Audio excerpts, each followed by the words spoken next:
ensinou que Deus é amor e que todos nós somos irmãos. Ensinou a importância de uma oração, um gesto de ternura, um cuidado, uma atenção. Disse pra eu fazer brilhar minha luz, descobrir poderes e talentos meus, aprender a ouvir e educar meus sentimentos e finalmente encontrar o reino de Deus. Para multiplicar e espalhar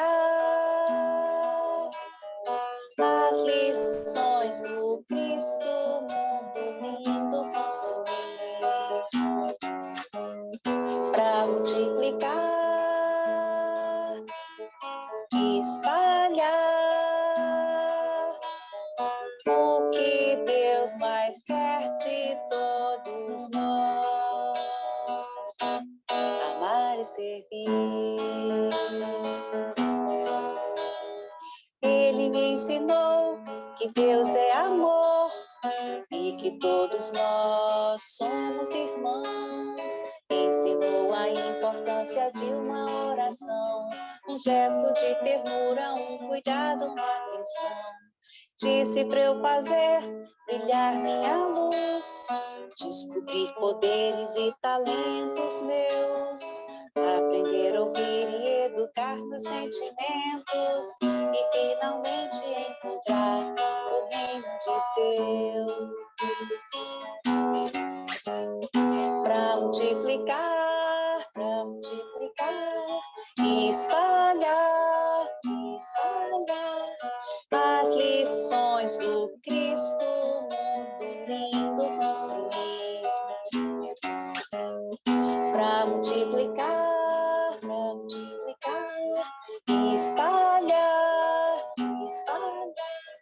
o que Deus mais quer de todos nós: amar e servir, amar e servir, amar e servir.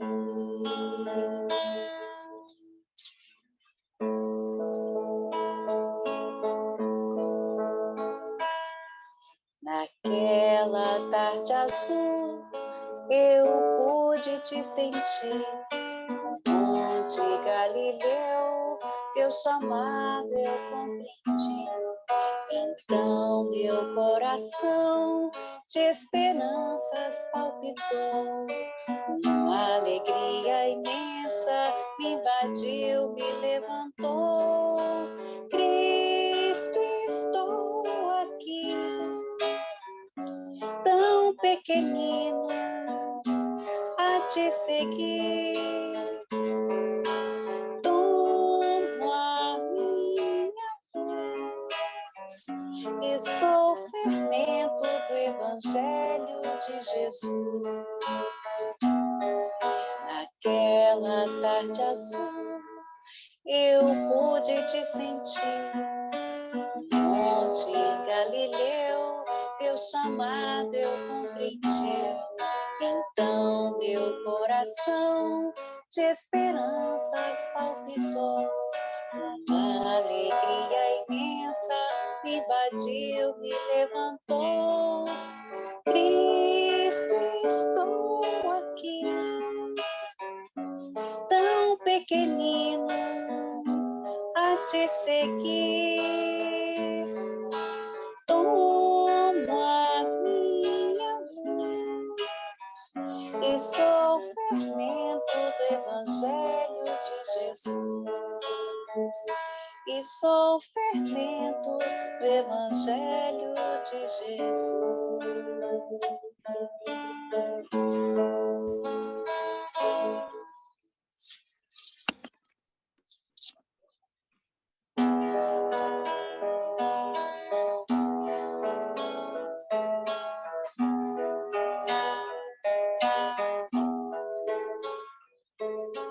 Mestre Jesus, o alto do monte ensinou tua voz como um canto ecoou. Ensine o caminho, Senhor, do reino de paz. Disse Jesus, bem-aventurados sois vós, o sal da terra, que brilha a vossa luz, a luz do mundo.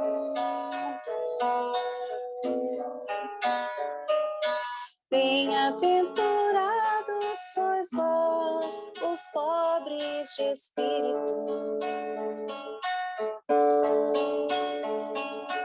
Bem-aventurados sois vós, que estáis aflitos.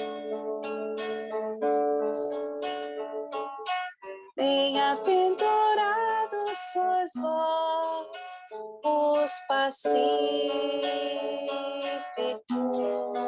que brilha a vossa luz, a luz do mundo. Bem-aventurados sois vós, os limpos de coração. Bem-aventurados sois vós, os que perdoam. Bem-aventurados sois vós, os que choram, que brilha a vossa luz, a luz do mundo, que brilha a vossa luz, a luz do mundo.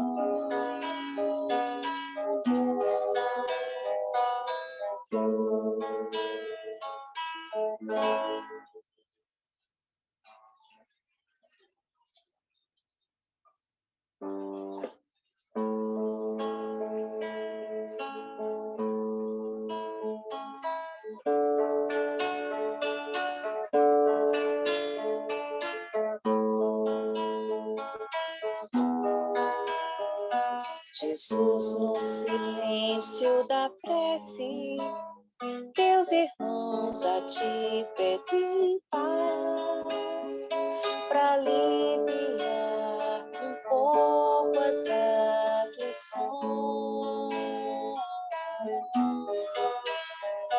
Senhor, enxugai nosso pranto, precisamos do teu amor e sentir tua presença, envolver nossos corações. Por isso, vem,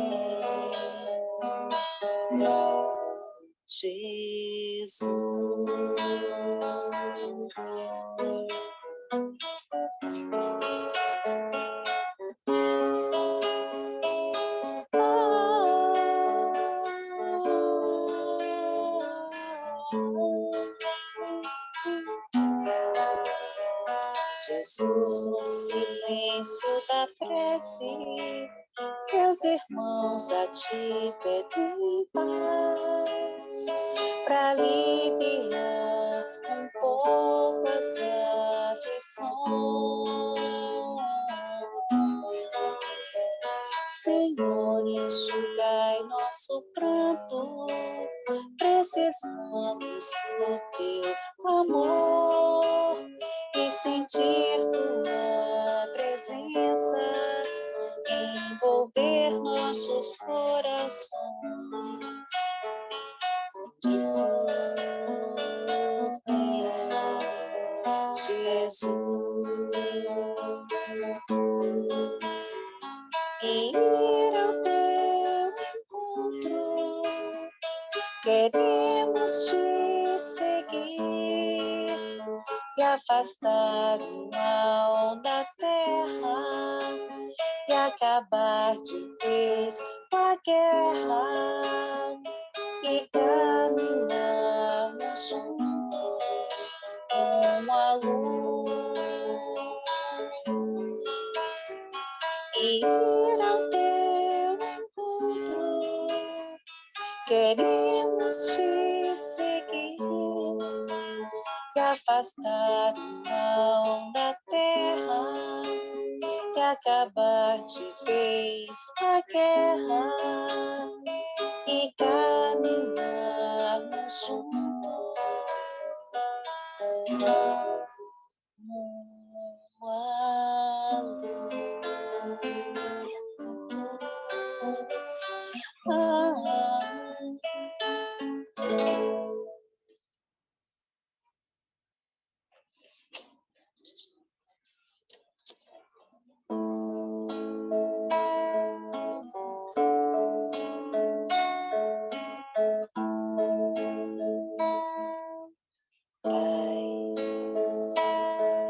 Protetor, aqui me ponho aos teus pés para lhe falar.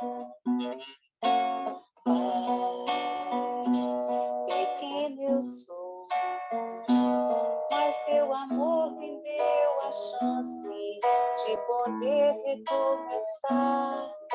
Por isso eu peço em oração que ilumine meu caminho de cristão, que eu jamais esqueça o que eu tenho nas mãos, a doutrina do meu coração. Pai, Deus protetor, bênção maior, tesouro igual neste lugar não há. Ó meu Senhor, com gratidão lhe peço forças para fazer multiplicar o lar na casa de oração, numa rua onde houver algum irmão, levarei com toda a minha devoção a doutrina do meu coração.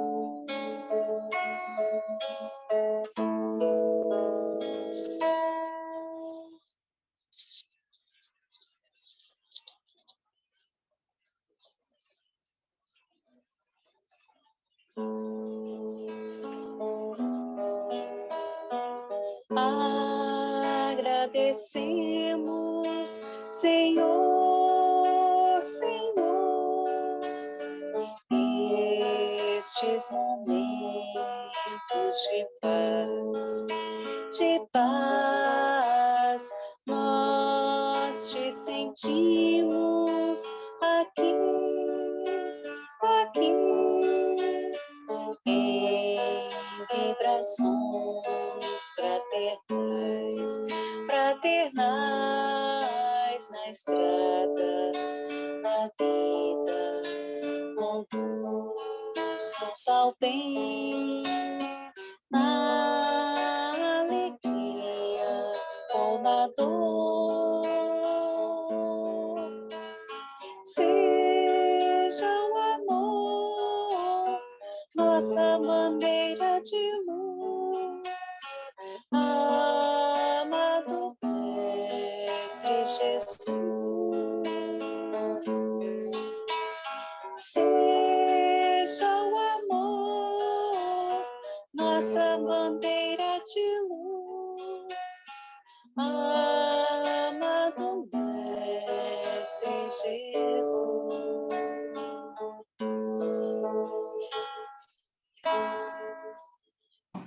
Boa noite a todos. É sempre uma grande emoção a gente participar aqui do estudo. E o tema da noite foi nos dado, que é uma história bastante conhecida, que é da mulher adúltera. Essa passagem em que Jesus está já desde cedo num átrio, numa região perto do templo. Ele está conversando com seus discípulos. Alguns estudiosos dizem que essa passagem da mulher adúltera aconteceu mais ou menos na segunda etapa segundo ano de pregação de Jesus, de vida pública de Jesus, e que quando ele começou efetivamente a despertar curiosos, detratores em relação à sua doutrina de amor e de perdão. E essa passagem aqui, autoanálise, é um texto, um estudo do livro Luz Imperecível, que o Honório Abreu, que é lá de Minas Gerais, ele foi fazer análises de versículos, que é chamado miudinho, versículo por versículo, e ele coloca nessa perspectiva da autoanálise a mulher adúltera, Jesus e a multidão. Esse texto da mulher adúltera, ele é famoso, né, como eu já disse, e a gente pode ler esse texto no João 8, especificamente a passagem nossa é João 8, 9. A Amélia Rodrigues, pela psicografia de Divaldo Franco, ela tem 3 textos em que ela elabora, cada um num perfil, numa nuance, ela analisa essa passagem da mulher adúltera. Irmão X tem Boa Nova, né, assinado Humberto de Campos, e tem Contos e Apólogos.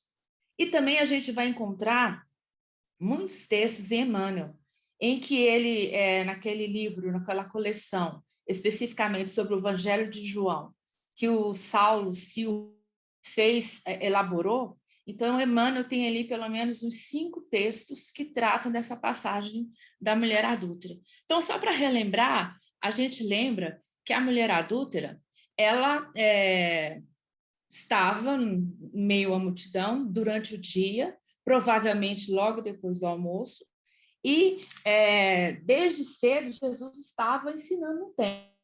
E há um burburinho, um grupo de homens vem muito alvoroçados, muito agitados, muito eufóricos, de certa forma, e vem com uma mulher e fala para Jesus. E todos os estudiosos dizem que essa passagem é uma pegadinha, digamos assim, nos tempos de hoje, uma pegadinha para Jesus. E fala, Jesus, essa mulher aqui foi pega em adultério. Interessante que Emmanuel tem um texto que na história ele questiona, e o adúltero? Porque na história do Evangelho, a gente sabe que o adúltero não aparece, embora a lei de Moisés falasse que tanto o homem quanto a mulher pegos em adultério, eles deveriam ter penas, sendo que a mulher cabia o crime, a pena da lapidação, ou seja, morrer por apedrejamento. E essa multidão que chegou, era formada por escribas e fariseus. E aí ele fala para Jesus, olha, escuta, essa mulher aqui foi pega em adultério. Por que é a pegadinha? Porque Jesus não falava amor e perdão? Então, se ele mandasse perdoar, estava indo contra a lei. E Jesus disse que não teria vindo para ferir nem a lei e nem os profetas. Seria pego, de certa forma, em mentira. E se ele mandasse apedrejar, onde a doutrina do perdão, do amor e da caridade? Então, essa grande história, a maior lição que a gente pode dizer que existe nessa história, é exatamente essa imagem que vocês estão vendo de Jesus. Ele foi perturbado, as pessoas ficavam gritando, fala alguma coisa, o que vai fazer? E Jesus permaneceu em silêncio. E ele agachou-se na altura, nivelando-se a companheira, não olhou para ela de cima para baixo, mesmo com toda a autoridade moral que ele tinha, mesmo sabendo que ela tinha uma vida devassa. Pode ser que naquele momento, como existem algumas leituras que falam, ela realmente não estava em adultério, mas ela tinha uma vida perdida, ou seja, ela tinha uma espécie de fama em que as pessoas não custaram acreditar que ela poderia realmente estar em adultério. E ele, em silêncio, ele começa a escrever. Mas aí os fariseus e os escribas, a multidão, insiste que ele faça um veredito.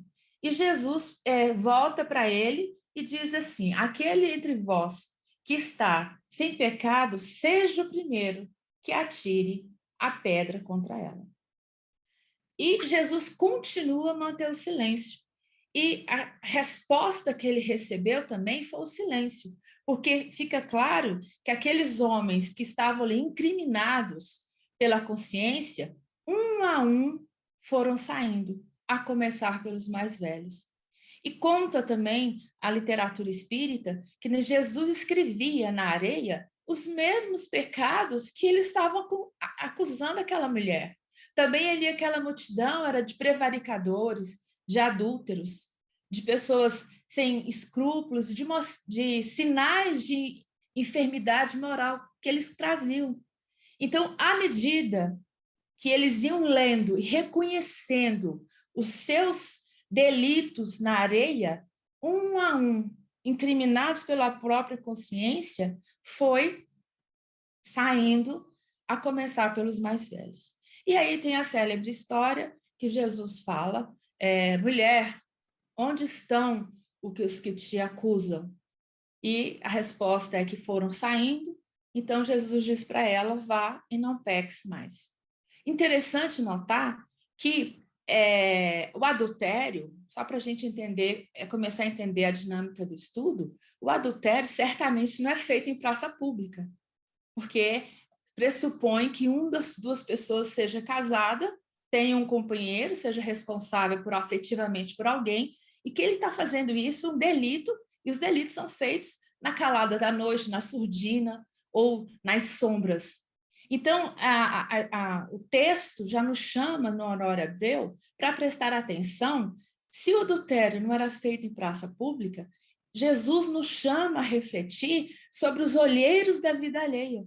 Porque aquelas pessoas, aquela turba, era também uma turba de ociosos, que ficavam ali olhando, bisbilhotando, para encontrar na vida alheia, na vida das pessoas, motivos que pudessem incriminá-las.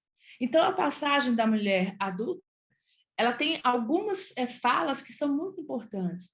A primeira é aquela questão do atire a primeira pedra. Então, Jesus aqui não é conivente com o erro. Ele não está sendo conivente com o erro, como a gente vai ver mais na frente. Mas ele coloca o nivelamento das pessoas entre si. Quando ele coloca que atire a primeira pedra, ele procura fazer que as pessoas façam uma autoanálise. Eu não tenho autoridade para julgar. Posso até analisar o comportamento, o fato que aconteceu, mas julgamentos pressupõem uma autoridade moral. E se eu não tiver essa autoridade moral, que implica que eu não cometo os mesmos erros, eu não sou falacioso, eu não sou mentiroso, eu não sou ciumento, então pressupõe que eu não tenho autoridade moral para falar e fazer um julgamento condenatório. Nós, na condição de planeta de prova e expiações, somos todos portadores da mesma identidade moral, uns mais elevados, outros mais atrasados, mas compatível com o planeta de prova e expiação. Então, isso significa dizer que a gente, quando Jesus coloca essa passagem, assim nos ensina a Amélia Rodrigues nos seus textos, ele está nivelando a todos nós como moradores, inconsequentes e, por enquanto, ainda detidos e retidos no planeta de prova e expiação. E ele coloca também que ensina que não devemos julgar com mais severidade os outros do que nos julgamos a nós mesmos, nem condenar em outrem aquilo que nos absolvemos. Então, existe uma passagem que diz, a gente tem que ser intransigente com os nossos erros e indulgente com as dificuldades alheias. Porque quando a gente reconhece, a gente não está anestesiado, a gente não está adormecido, nós agimos com maior severidade. Porque todos nós que temos lucidez na alma, que não estamos num processo de dementação, de enfermidade mental, todos nós temos lucidez do que nós temos na nossa alma, de bom e de ruim.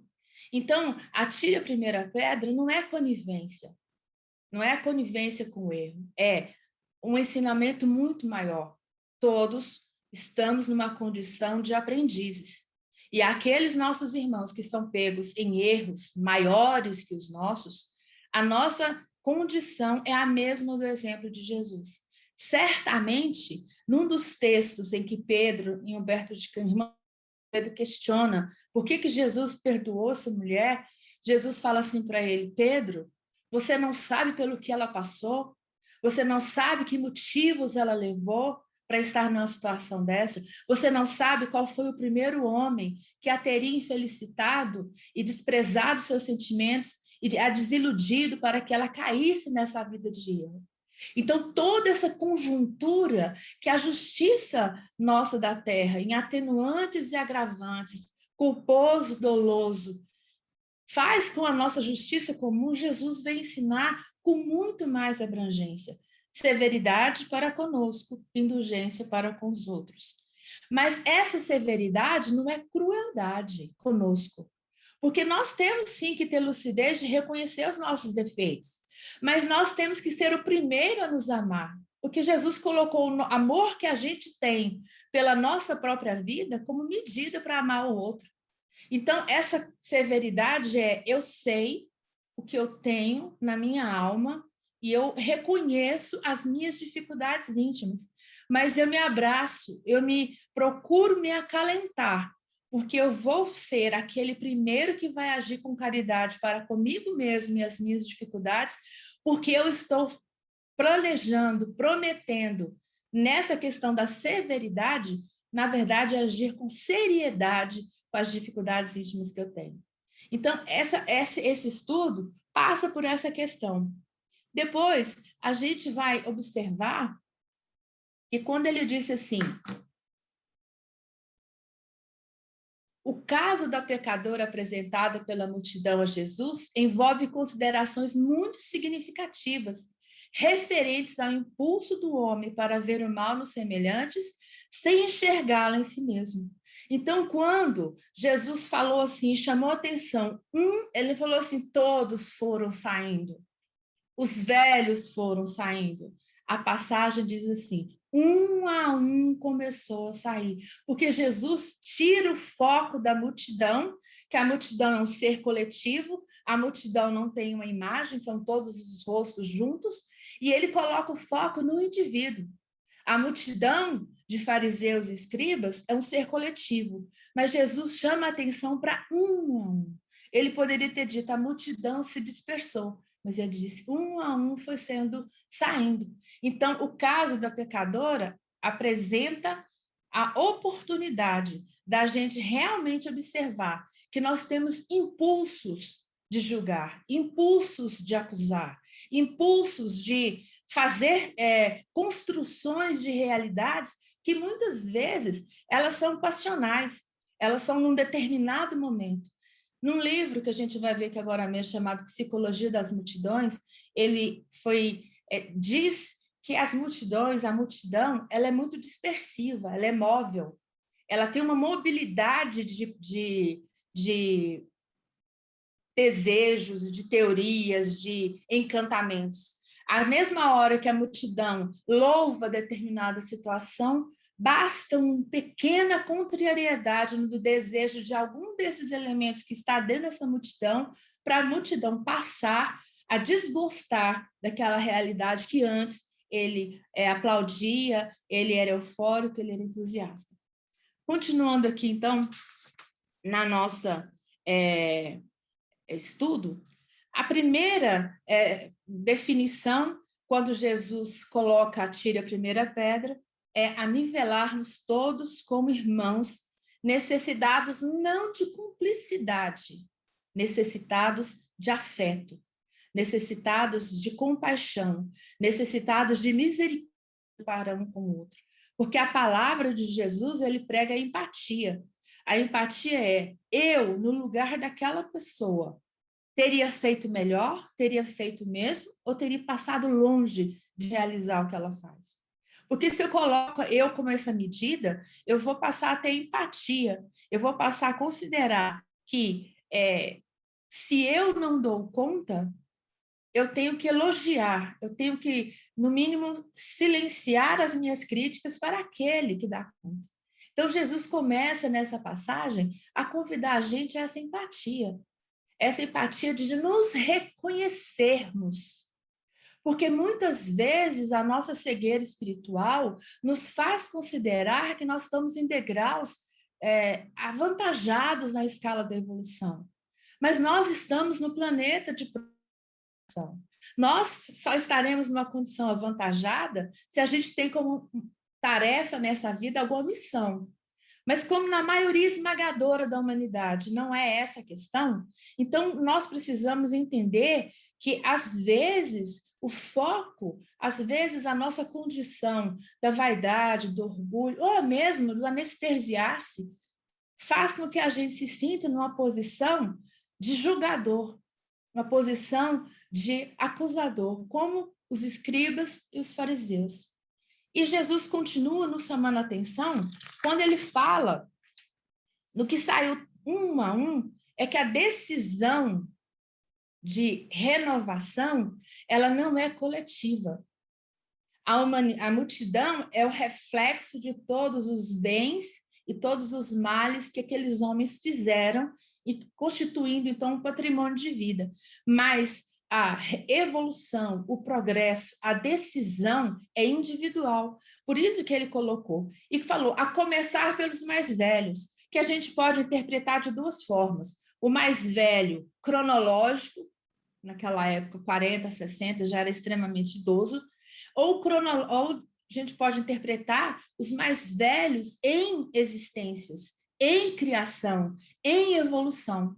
Porque quando a gente é mais velho, tem o mínimo de bom senso, da consciência que é desperta, a gente, quando comete um deslize, um erro, isso nos chama a atenção para uma reflexão. A quem nós ferimos? A quem nós magoamos? Baseado em que eu tomei essa atitude que feriu outra pessoa? Então, a começar pelos mais velhos, um a um, foram saindo. E certamente porque os mais velhos, e a gente, quando também avança os janeiros, nós temos um freio moral, é da lei, é da ordem, mais ou menos do bom senso, que a gente tem um freio moral. Jesus também, ele coloca-se no mesmo patamar de altura da mulher, ele entende que aquela condição é humilhante, porque muitas vezes essa condição de julgar e acusar os defeitos é uma forma de expor muito mais do que ajudar. É uma forma, em todos os textos que eu vi aqui, é uma forma muito mais de denegrir, de manchar a conduta daquela pessoa. Então, essa posição desse primeiro momento, ela nos leva a ver em relação a isso. Quando se trata do enfoque dado que nos foi pedido nessa noite, nós não vamos tratar da adúltera, do adúltero, das pedras, nós vamos focar na multidão. A autoanálise é para nós que somos multidão.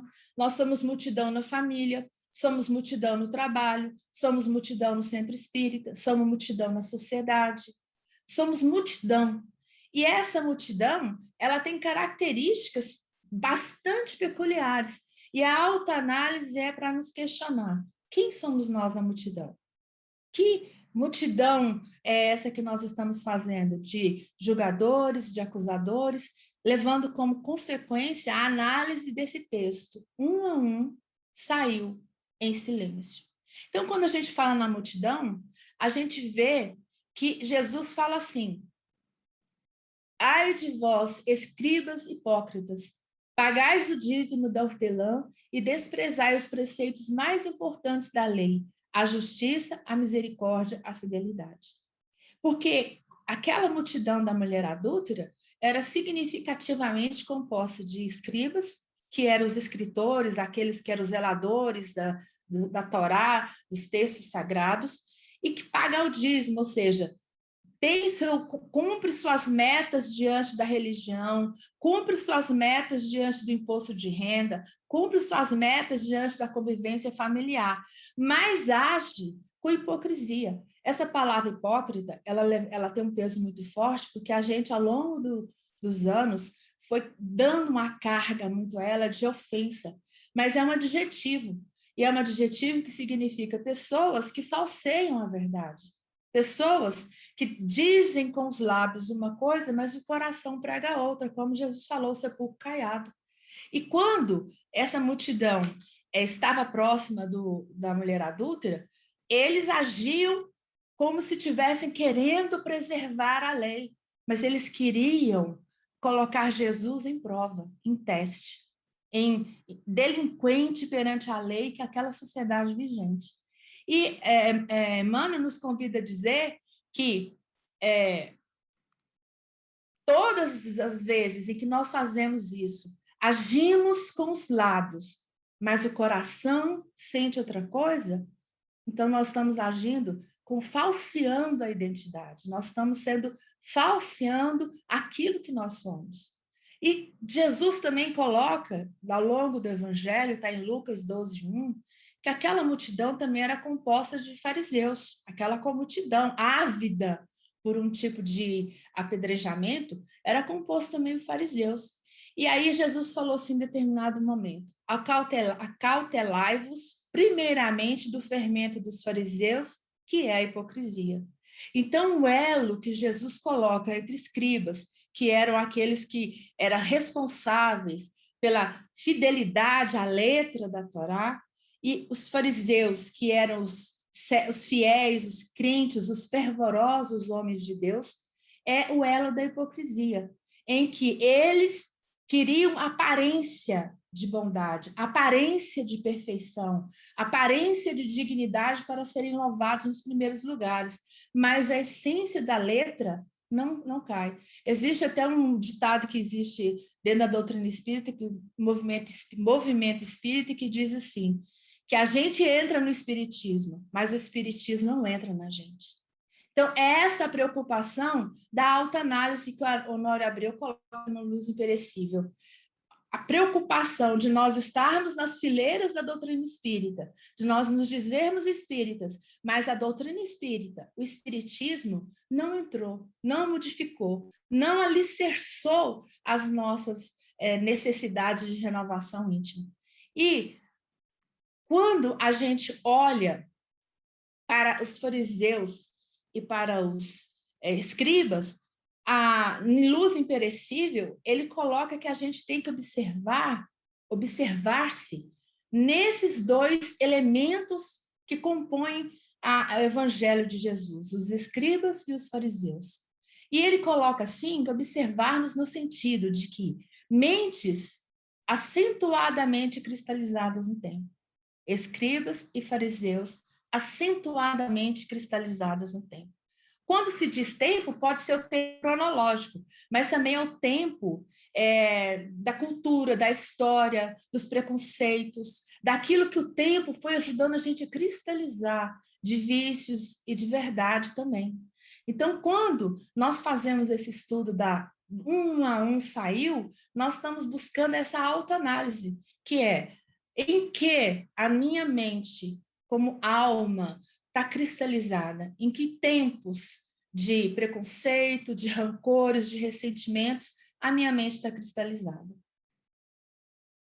Também nós vamos entender que lá no livro do Jesus Nazareno, há uma descrição bastante assim, eu achei impactante, porque fala algumas coisas, alguns adjetivos dos fariseus, e ele coloca assim: essa multidão de escribas e fariseus era composta de acusadores, ociosos, levianos, incitadores de ódio, de maliciosos, de injustos, de examinadores e, por isso mesmo, hipócritas. Roberto Roden coloca isso. Se a gente for pegar aqui de incitadores de ódio, como é comum no dia de hoje os haters, que, na verdade, eles poderiam estar compondo essa multidão que estava ali apedrejando a mulher. O linchamento virtual, o linchamento que se propaga da conduta moral de uma pessoa sem averiguação efetiva daquilo que é fato. Basta que um entre a multidão grite descontente por questões particulares, questões próprias, em relação a um ente, a uma mulher adúltera, a um homem adúltero, a qualquer pessoa. Basta que um elemento dessa multidão grite, que a multidão também tem a tendência a se arvorar, porque é muito mais fácil a gente cometer delitos em grupo, e a psicologia forense, a psiquiatria forense mostra isso, do que individualmente.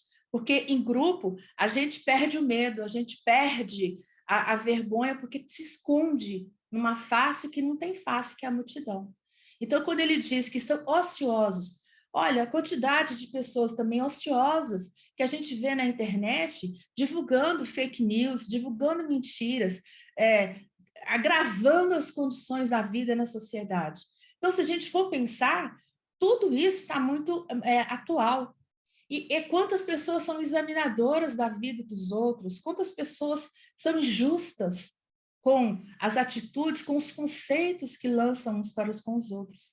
Então, a autoanálise é eu, enquanto pessoa que participo de alguma multidão, qual é a minha característica que se soma a essa característica da multidão? Essa multidão que nós estamos analisando, aquela que ainda é a característica, o retrato fiel desse planeta de provas e expiações, de seres imperfeitos e muito mais tendenciosos a errar do que a acertar. E a gente pode também perguntar, ouvindo um estudo sobre o Haroldo sobre essa questão, um questionamento interessante. Nessa multidão, quando ele fala que todos esses adjetivos duros, acusadores, ociosos, incitadores, maliciosos, examinadores, hipócritas, a gente fala, nossa, quanto pesado. Mas o Haroldo faz uma colocação. Alguém poderia imaginar uma assembleia de espíritos puros reunidos para planejar, para apedrejar alguém?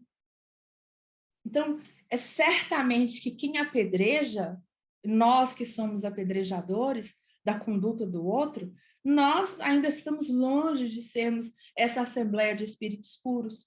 Então, essa multidão que ele fala aqui, essa multidão que a gente vê aqui, é uma multidão que ainda está presente nas nossas dificuldades íntimas. Então, alguém poderia imaginar uma assembleia de espíritos puros reunida para apedrejar alguém? Certamente que não. Então, a característica dessa assembleia, dessas multidões que a gente tem, ela tem as características que a nossa alma, porque é um conjunto de indivíduos com as características peculiares, boas e ruins, que formam um conjunto, um ser coletivo. Então, na pergunta do livro, ele fala assim: quem somos nós nessa multidão? Quem somos nós nessa multidão?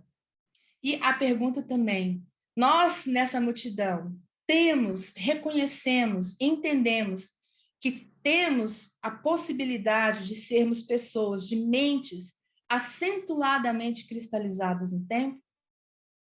Porque a multidão também, e é um estudo que está lá nesses livros que eu fiz, a multidão também, quando ela quis apedrejar a mulher adúltera, era composta de adúlteros. O que nos leva a entender também que aquilo que a gente condena nos outros, muitas vezes está em nós. Por isso que no início o Evangelho nos disse, veja em você o que você não tem, para que possa, de alguma forma, analisar no outro. Mude em você aquilo que você condena no outro. Então, quem somos nós nessa multidão? Então, a gente trouxe para observar uma característica sobre as multidões. As multidões sempre desempenharam um papel importante na história. Se a gente pensar numa multidão do Sermão da Montanha, se a gente pensar na multidão do Barrabás e Jesus na crucificação, se a gente pensar na história da multidão, que apedreja reputações ao longo da vida, ou mesmo multidões que tomam de assalto questões políticas ao longo dos séculos passados, nós vamos ver que sempre desempenharam um papel importante, mas nunca tão considerável como nos nossos dias. E ele fala assim, a ação inconsciente das multidões, substituindo-se à atividade consciente dos indivíduos, é uma característica da época em que vivemos. Olha que interessante, a ação inconsciente da multidão. A multidão apedrejava, sugeria apedrejar uma mulher, mas que ela também era adúltera. era composta de homens que Jesus escreveu na terra ali adúlteros. Então, a tendência a abrandar o seu erro para acusar, para desforrar, para aliviar essa tensão que ele carrega em si mesmo. E as multidões nunca desempenharam um papel tão considerável como nos nossos dias. Interessante que a gente pode pensar, nossa, isso aqui está sendo escrito agora, que a gente está na era da internet e que é fácil divulgar um boato e que é fácil julgar a reputação de alguém. Mas esse livro foi escrito em 1895. E ele já em 1895 fala assim, mas nunca tão considerável como nos nossos dias o papel que as multidões desempenham. Então, a autoanálise é essa pergunta: quem somos nós na multidão? Que multidão eu constituo? Que pequenas assembleias eu constituo? Qual o mote realizador dessa pequena assembleia? É a elevação moral de uma pessoa ou é questionar, avultar os erros, ou mesmo, muitas vezes, teorizar sobre situações a partir da nossa própria perspectiva, e muitas vezes passional, como diz Emmanuel. Então, quando a gente vai observar ainda essa questão das multidões, nesse livro, Psicologia das Multidões, de Gustave Le Bon, em 1895, ele coloca assim, que a multidão, os fariseus, os escribas, vamos reportando a eles, possui características gerais bem determináveis. Aquelas características gerais determináveis daquelas pessoas ali, aparentemente era fazer justiça para seguir a lei divina que eles acreditavam. Mas certamente era muito mais ser pernicioso, tentar Jesus, questionar e muitas vezes se indispor com a mulher na condição de mais fragilidade, dentro da sociedade que era considerada uma pária, se até hoje é. Imagina naquela época. Então, a multidão possui características bem gerais, bem determinadas. Essas características gerais vão juntar-se a características particulares, que variam conforme os indivíduos que a compõem, estabelecendo uma multidão psicológica. Uma multidão, um homem, 2 homens, 3 homens, 4 homens, seres humanos avarentos, formam uma multidão, uma assembleia de pessoas avarentas. Então, todos os grupos que nós participamos, todos sem exceção, nós temos que observar qual é o caractere geral daquele grupo. Qual é o caractere geral com que eu mais me afinizo? Qual é o caractere com quem eu não me afinizo? Então, a multidão possui características bem determináveis. E quem somos nós nessa multidão? O que nós estamos fazendo para somar à multidão? O que eu trago no meu ser íntimo para acrescentar ao grupo, à assembleia? E hoje nós temos vários grupos, nós temos grupos de WhatsApp, variados grupos de WhatsApp que têm uma característica, que têm um perfil, que têm uma linha de condução. Nós temos grupos aos montões por aí. Então, nós temos que ter essa reflexão, porque Jesus é atual. A mulher adúltera, ela era realmente adúltera, ela era pecadora, mas naquele momento narram as histórias que ela não foi pega realmente em adultério. Mas como a gente tem a tendência que um grita e todos acatam nessas características da multidão, quando nós não temos uma individualidade, uma reflexão, então nós pensamos iguais. Não adianta a gente dizer que não.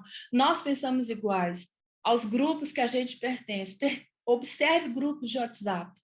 Nós pensamos iguais àquilo que colocamos naquele grupo. Então, continuando aqui, em coletivo, dilui-se a culpa. Ou seja, quando nós estamos em coletivo, a culpa, segundo lá o livro Psicologia das Multidões, é diluída. Então, tem um relato de um rapaz que ele foi, quando o estado do Pacaembu, em São Paulo, estava sendo reformado, alguma coisa, briga de torcida Corinthians e Palmeiras. E ele foi extremamente agressivo. Depois de um tempo, houve uma reflexão, uma entrevista, e ele disse assim, as pessoas que estavam à volta dele mostravam que ele era extremamente pacífico, mas que em grupo, naquele grupo, ele se tornou uma pessoa extremamente violenta.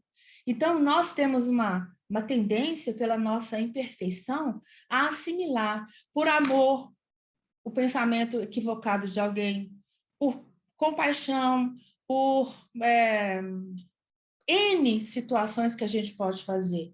Então, muitas vezes, a gente individualmente, a gente pensa de um jeito, mas se você é reforçado a modificar de opinião e determinados sofismas, verdades incompletas, incoerentes, de sustentar aquilo ali, a gente tem a tendência a mudar de opinião naquilo que a gente foi estudando. Então, ele diz assim: quaisquer que sejam os indivíduos que a compõem, ou seja, a multidão, a assembleia, o coletivo, seja quais forem as semelhanças ou diferenças no seu modo de vida, nas suas ocupações ou na sua inteligência, o simples fato de constituir uma multidão concede-lhes uma alma coletiva. Então, um grupo de escribas fariseus são indivíduos, mas quando se juntam, eles têm uma alma coletiva, e que a Amélia Rodrigues chama de alma vingativa, uma alma de apedrejamento sem misericórdia, porque a doutrina de Jesus nos manda, nos pede que sejamos misericordiosos. É compreender, não ser conivente. Não é julgar, mas é analisar. E nessa análise é feita para que a gente modifique o nosso ser interior, para que a gente tire alguma coisa. Analisar por analisar, simplesmente por uma atitude leviana, não nos melhora em nada a nossa reputação. Então, a multidão caracteriza-se por impulsividade. Olha o que a multidão faz. Quando a gente reúne em grupo, a gente toma medidas, a gente toma decisões que muitas vezes, se a gente estivesse sozinho e fosse refletir, não tomaria jamais. Então, a multidão, ela se caracteriza por impulsividade. Então, pegar a mulher, alguém gritou, a história conta que alguém gritou que ela era adúltera e saiu correndo. Ela não estava em adultério, ela estava pedindo ajuda, esmola, porque a mãe dela estava muito doente. Mas como ela já tinha um pretérito de erro, foi fácil. Alguém gritou. Tem sempre aquela pessoa que grita na multidão. Alguém gritou. Então ele fala que é impulsividade. E essa multidão, os grupos que a gente pertence, eles são de irritabilidade e também de mobilidade. A mesma mão que apedreja hoje é a mão que afaga. A mesma mão que afaga hoje é a mão que apedreja amanhã. Então, ele fala também que é credulidade. Basta alguém dizer, lançar uma questão que a gente passa a acreditar. Não vamos a fundo, não vamos avaliando que tudo me é lícito, mas nem tudo me convém. Que tem que passar no crivo, se é útil, se é bom e se é verdade. E tem também o simplismo das emoções, que são as paixões. Aquilo que me magoa, aquilo que me apoquenta o espírito, aquele que me causa ressentimento, aquele que me perturba. A multidão é caracterizada também por intolerância. Olha como os escribas e os fariseus ali demonstraram isso. No século XIX, escrevendo uma análise de uma questão de 2000 anos atrás. A intolerância, o autoritarismo das multidões. A criatividade, porque a pessoa que gritou narra Irmão X em contos e apólogos. Ele estava interessado em seduzi-la. Como ela respondeu não, ele foi criativo na vingança que fez com ela. Ele foi imaginativo. Assim também nós temos que ter esse cuidado com a imaginação, com aquilo que a nossa mente cria, baseado em análises muitas vezes simplistas. E ele também coloca aí que a inconsequência contra o poder das palavras, porque quando diz é adúltera, é uma pecha. Quando a gente fala e rotula uma pessoa, pode-se fazer tudo o que quiser, que nunca mais ela vai mudar daquilo que a gente está rotulando e propagando. Então, a multidão, ela é impulsiva, ela é inconsequente. E a gente, muitas vezes, na nossa vida, às vezes muito mais na juventude, já fizemos parte de multidões que acalentam e que depois apedrejam, que ajudam, mas que depois criticam. E essas questões, elas estão muito próximas da nossa vida. Repito, na nossa vida em família, nossa vida no centro, nossa vida no trabalho, nossa vida na sociedade, na nossa vida como ser coletivo. A gente é ser que vive para o coletivo. E volta à pergunta do Honório: quem somos nós na multidão? E, de novo, o mesmo questionamento. somos mente acentuadamente cristalizadas no tempo, temos colocado a nossa vida numa perspectiva de percebermos as nossas dificuldades íntimas, porque os fariseus, os escribas, eles eram anestesiados, eles não queriam perceber, eles sabiam, mas não queriam mudar. Então, toda vez que nós percebemos um erro, percebemos uma dificuldade íntima e a gente não muda, e a gente não procura renovar, nós estamos na multidão. Nós não podemos dizer, eu sou uma pessoa que eu não me envolvo, eu não sou influenciável. Mas não é nesse sentido, é no sentido de que a multidão tem uma característica do planeta de provas e expiações, as imperfeições. E toda vez que eu tenho uma imperfeição e eu não mudo, eu sou parte da multidão. E se a minha mente é acentuadamente cristalizada em determinados comportamentos do tempo, quando eu era mais imperfeito, então eu preciso de uma autoanálise e sair um a um para viver consigo mesmo, porque aqueles homens, provavelmente muitos deles, foram viver consigo mesmo e reconhecer que não tinha condições de atingir uma pessoa porque neles mesmos havia o erro. Jesus não julgou, não condenou, mas tinha autoridade para. Jesus compreendeu a escala evolutiva, compreendeu o livre-arbítrio mal utilizado, mas ele compreendeu também que no processo evolutivo ela poderia reverter a vida como ela reverteu. Tem a história 10 anos depois, ela numa casa de auxílio a leprosos, e ela poderia reverter a vida. Mas quem de nós que não tem a visão de Jesus para agir dessa forma, compreendendo o futuro? Então, o silêncio da caridade, de não difamar, de não espalhar aquilo que eu não tenho certeza em relação à conduta do meu irmão. E se eu estou na multidão, é porque eu estou cristalizada em determinado aspecto imperfeito da minha evolução. Caminhando agora, existe um texto da Joana de Ângeles no livro... eu esqueci agora, não coloquei aqui. Conflitos Existenciais, em que ela, num determinado capítulo, ela vai listando determinadas imperfeições que são cristalizadas na nossa alma, que são como essa cabeça aí, cabeça dura, estão cristalizadas na nossa alma. E que ela faz nesse capítulo, essa divulgação dessas cristalizações da nossa alma, para que a gente possa fazer um parâmetro e tentar identificando na nossa própria alma essas cristalizações que nos fazem ser parte de uma multidão que ainda tem como mote a imperfeição. Então, a Joana lança algumas características. Manipulador. Será que é a cristalização que está na minha alma?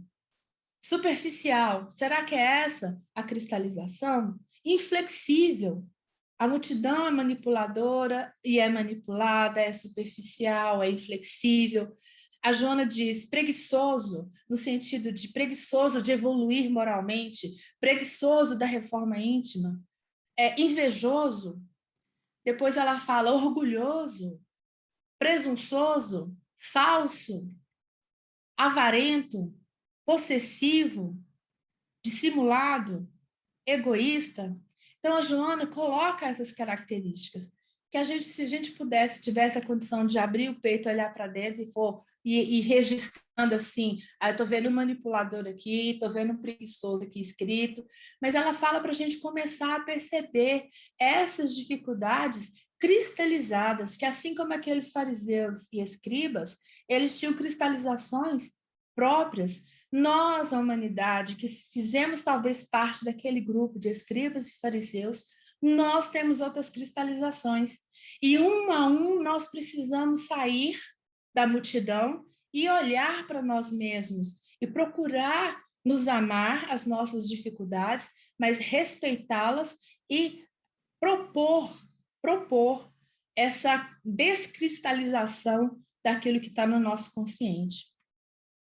E aí, caminhando para o encerramento, a gente tem assim: incorre em culpa o homem por estudar os defeitos alheios, porque quando isso é uma questão que me fez muito eu estudar muito, porque eu falei assim, gente, mas quando Jesus falou, atire a primeira pedra, a gente pode, outras pessoas que são materialistas interpretam assim, está sendo conivente.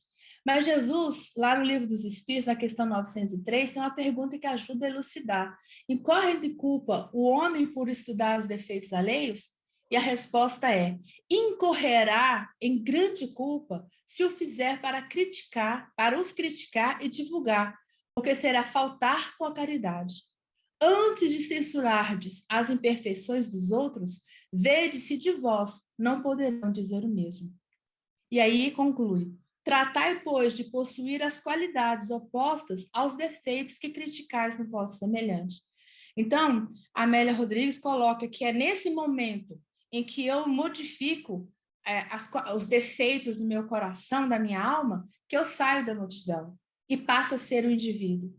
Eu saio, é como se fosse a teoria ou figurativamente a história da individualização do ser. Então, a gente sai dessa multidão e passa a ser o indivíduo consciente, o indivíduo que reconhece a sua possibilidade e o seu potencial de perfeição.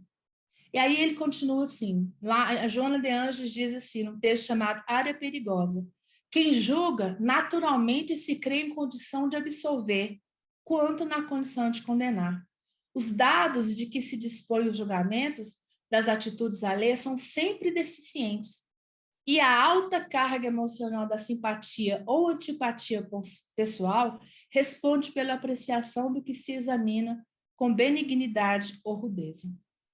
E aqui, em Um Consolador, ainda nessa questão do atire a primeira pedra, conivência ou não, considerando não julgueis, como poderemos discernir o bem do mal sem julgamento?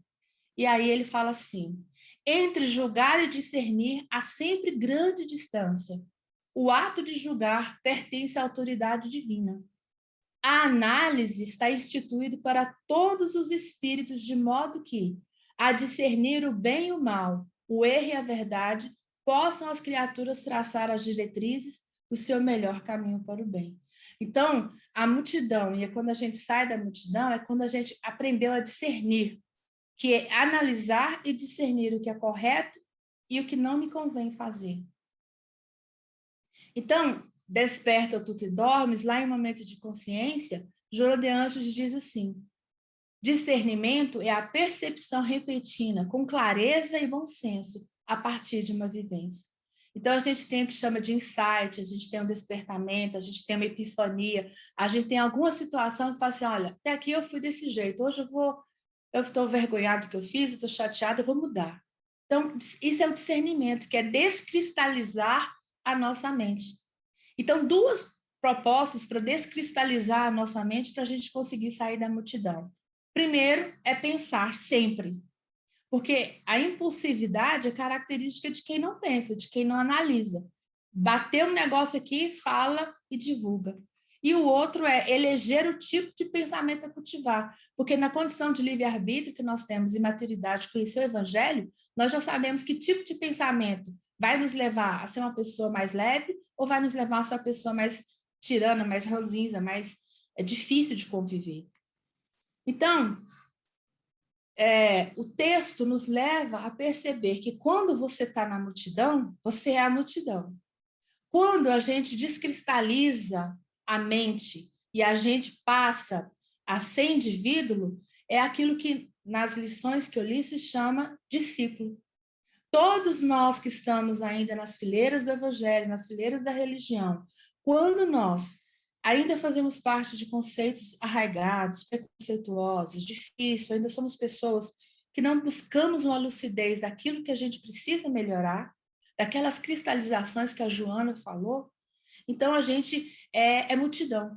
Quando nós percebemos e um a um vai saindo, vai refletindo e vai buscando não comungar mais com a ideia, a impulsividade, a intolerância, o raciocínio raso da multidão, dos grupos, então ele passa a ser discípulo. Então essas duas imagens mostram o que é a multidão e o que é o discípulo. Então, quando a gente sai da multidão, a gente vira discípulo. E verdadeiramente a gente segue o evangelho de Jesus. Então, a gente fala assim, no texto, a multidão, ela reivindica, o discípulo renuncia. A multidão é vulnerável, qualquer ideia serve. O discípulo é convicto. A multidão quer ser servida, o discípulo serve. A multidão responde talvez, o discípulo, eis-me aqui. A multidão espera pães e peixes, o discípulo, que queres que eu faça? Então, quando a gente sai da multidão e que a gente deixa de ser mais um que compõe com características aquela multidão, muitas vezes características imperfeitas, nós estamos prontos para ser discípulo. Então, a pergunta é, até hoje, nas fileiras da doutrina espírita, nós temos agido como a multidão ou como discípulo? Essas questões são no livro do Honório Abreu, Luz Imperecível, que é de uma dificuldade muito grande. Então, nós temos agido como multidão ou como discípulo? E para encerrar, quando ele disse assim, vá e não tornes a pecar, Emmanuel diz no Evangelho de João por Emmanuel, diz assim, num dos textos, vá e não tornes a pecar, seria o mesmo de afirmar, preserva a ti mesmo e vês o que grafas nas páginas da vida. Então, quando a gente preserva a nós mesmos, nós sabemos qual o caminho que vai nos levar para a felicidade. E a advertência de Jesus, vá e não tornes a pecar, vês o que grafas nas páginas da vida.